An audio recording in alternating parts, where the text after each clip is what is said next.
Isa pong malakas na pahayag ang ginawa ng crypto commentator na si Crypto Sensei na sinabing may kakayahan si Ripple na palitan ang SWIFT bilang pangunahing cross-border payments system sa buong mundo.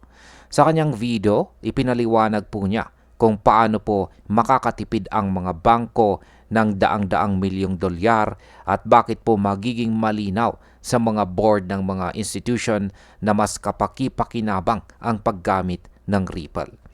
Kaya yan po ang siyang ating pag-uusapan sa video na ito, pero bago po tayo magpatuloy ay pakibasa na lamang po muna ang disclaimer dito po sa ibaba ng ating screen. Yan, paano po ba nakakatulong ang Ripple sa cost efficiency at saka speed? Ayan, ayon po kay Crypto Sensei, ang paggamit po ng Ripple's on-demand liquidity ay nagbibigay ng malaking savings sa mga institution. Hindi na nila kailangang magpanatili ng pre-funded Nostro at saka Vostro accounts. Kaya nagiging available po ang malaking halaga ng kapital na dati ay naka-freeze lamang.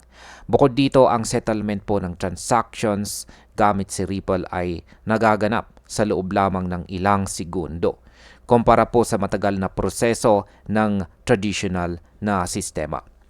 Ang bilis na ito ay hindi lang nakakatipid ng oras kundi nagpapababa na rin ng operational cost. Kaya sa market impact, kapag mas marami pong bangko ang gumamit ng Ripple para sa cross-border payments, tataas po ang demand kay XRP at maaring magdulot ng long-term price appreciation. Ngayon ay bakit naman po malaki ang epekto nito sa board level decisions? Ipinaliwanag po rito ni Crypto Sensei na ito ay magiging malaking usapin sa boardroom ng mga bangko.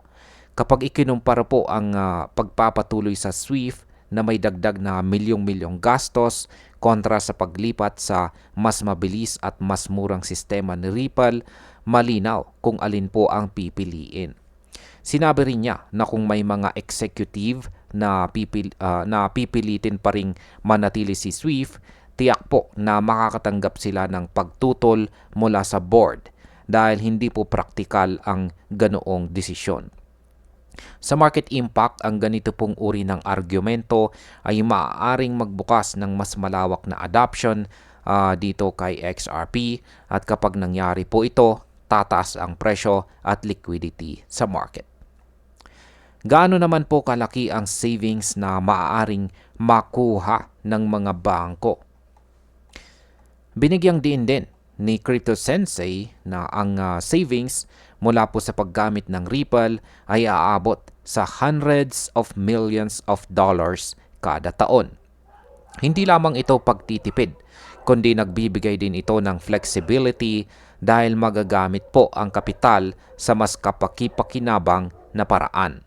Sa madaling salita, ang desisyon po na lumipat mula SWIFT papunta sa Ripple ay hindi lamang po tungkol sa technology, kundi tungkol sa mas mahusay na paggamit ng pera ng institution.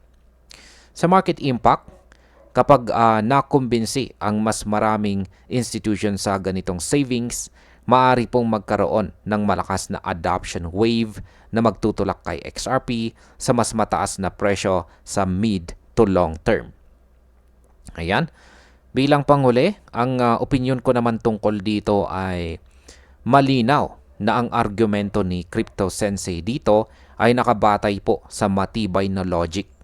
Kung ang mga bangko ay makakatipid ng milyong-milyong dolyar at makakakuha ng mas mabilis na serbisyo, natural na pipiliin nila si Ripple kaysa kay SWIFT. Ang tanging dapat bantayan po dito ay kung paano po tatanggapin ito ng mga regulators at kung gaano po kabilis ang adoption. Kung mabilis po itong tanggapin ng mga institution, posibleng makita natin ang pag-akyat ng presyo ni XRP sa mga susunod na buwan. At ayan, hanggang dito na lamang po tayo sa video na ito mga ka-crypto. Marami pong salamat sa panonood. Ingat po tayo lagi at God bless po sa ating lahat.